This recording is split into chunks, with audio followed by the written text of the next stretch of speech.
Hi, this is the video for Sunday School for Elementary and Youth for this coming Sunday, the 23rd of September.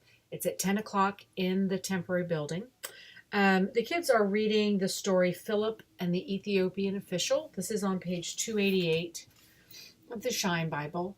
It might be a good idea to start off the class with kind of an icebreaker of getting to know each other. And that can be something as simple as asking questions, having each kid say, "Oh, my favorite movie is," "My favorite animal is," something like that. Anyone who has brown hair, stand up. Anyone who has a brother, stand up. Anyone who, is um, who loves camping, stand up. Something like that, where you're just making up things to get the kids to respond, just so we learn a little bit about each other. We don't do that every week, but sometimes it's helpful to, if you're not someone who's taught them regularly. And I think we have a new crop of people you probably haven't worked with before, so it might be fun. And then we have so few youth who are here, and they're on the younger side, typically in middle school instead of high school. So they've been participating in the elementary class quite successfully.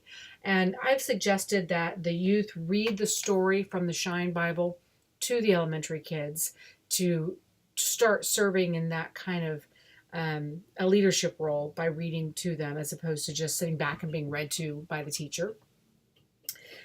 So the story is about Philip, who's spreading the word of Jesus, and he hands a scroll to this Ethiopian official who can't read it. And Philip, explains to him about the good news about Jesus.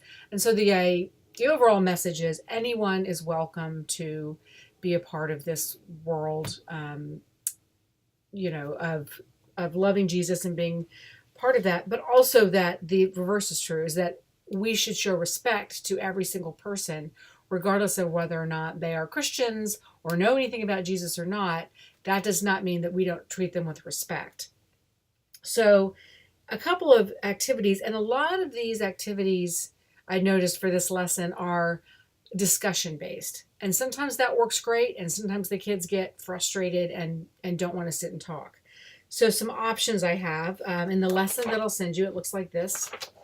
I've on page 27 of this lesson, there are the questions that go with the Shine Bible story. So some of the good ones that I've starred here are: I wonder why the Ethiopian official wanted to be baptized, and I wonder why God's Spirit took Philip away at the end of the story. So there is a quick discussion of baptism, and that might be something else you want to explore with the kids and talk about. It doesn't need to be in depth, but it might be something they're interested in. In the Peace Notes section, this is a call to have a discussion of, basically it says, so the Ethiopian official said he couldn't understand the scroll. And for many of us, confusion leads to frustration, which leads to anger, and therefore a non-peaceful situation. And so the question is, how can we reduce confusion and increase peace and understanding in our communities? I think it'd be fun just to brainstorm that with the kids and see, what do you think? How can we reduce confusion between people, between communities, between religions, etc.? What are their ideas? Because they always have creative ways when we do those kinds of things. The next activity, if that goes quickly, that's fine. It's about doing it as long as they show interest in it, and then moving on.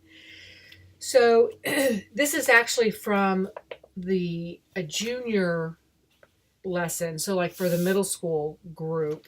But I think all of our kids can think about this. And the question is, who is your Philip? So Philip is the one here, right, who's walking around, bringing the message of Jesus to others, and in a respectful way, showing unconditional respect as he answers people's questions. So the questions we ask are: who has helped you understand who Jesus is, and who helped you make you who you are today? I think if each kid would go through and think about that, and then maybe either share that or write it down on an index card, that would be a nice thing for them to do.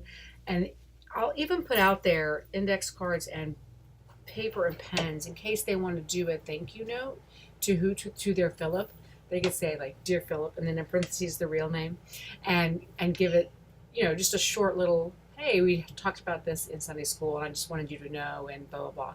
That might be a neat activity for them. And then I have, in case someone's just not into it and they want to sit quietly on their side, on their corner, there's a maze, a couple of sheets of this that it's about Philip growing the church in Jerusalem and his path that he's walking. So I'll have a few copies of those out there. Hopefully the kids are more engaged in the discussion than anything else. And of course, if there's something else you see in the lesson that you want to do, go ahead and do that. You don't have to focus on just these activities that I've mentioned, but all the materials for these will be on the bookshelf in the temporary building. Let me know if you have any questions. Thanks.